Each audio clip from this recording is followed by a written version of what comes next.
പിന്നെ കോൺഗ്രസ് നേതാവ് എം ഹസൻ പങ്കെടുത്തു. ഹസൻ പിന്നെ എവിടെ വിളിച്ചാലും പോകും, വിളിച്ചില്ലെങ്കിലും പങ്കെടുക്കും. അങ്ങനത്തെ ജനകീയനായ ഒരു മനുഷ്യനാണ്. പുള്ളിക്ക് തെരഞ്ഞെടുപ്പിൽ മത്സരിക്കാൻ വേണ്ടിയിട്ട് വോട്ട് കിട്ടാൻ വേണ്ടിയിട്ടൊന്നുമില്ല, അതൊക്കെ പുള്ളി പണ്ടേ നിർത്തി. പക്ഷേ ഇങ്ങനെ ഫ്രീ ആയിട്ട് സാപ്പാട് കിട്ടുന്ന സ്ഥലത്ത് എല്ലായിടത്തും ഹസനുണ്ടാവും. ഈ പറഞ്ഞ ഇഫ്താർ വിരുന്നിലും ഹസനുണ്ടായി. പിന്നെ അവിടെ പങ്കെടുത്തതിൽ ചില പ്രമുഖ വ്യക്തികളെന്ന് പറയുന്നത് കെ മുരളീധരനാണ്, വട്ടിയൂർക്കാവിലെ കോൺഗ്രസ് സ്ഥാനാർത്ഥി. മുരളിക്ക് പണ്ടും SDP അങ്ങനെ തൊട്ടുകൂടായ്മയൊന്നുമില്ല.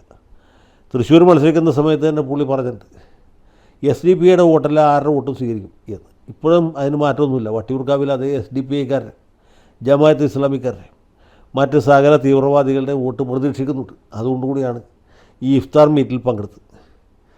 പിന്നെ ഇടതുപക്ഷത്ത് നിന്ന് നമ്മുടെ പ്രിയങ്കരനായ വിദ്യാഭ്യാസ മന്ത്രി ശിവൻകുട്ടി പങ്കെടുത്തു. ശിവൻകുട്ടി വെറുതെ പങ്കെടുക്കുകയല്ല, അദ്ദേഹം ഒരു പച്ച ഷർട്ട് ഇട്ടുകൊണ്ട് പരിപാടിയിൽ പങ്കെടുത്ത് അതിനെ വമ്പിച്ച വിജയമാക്കി.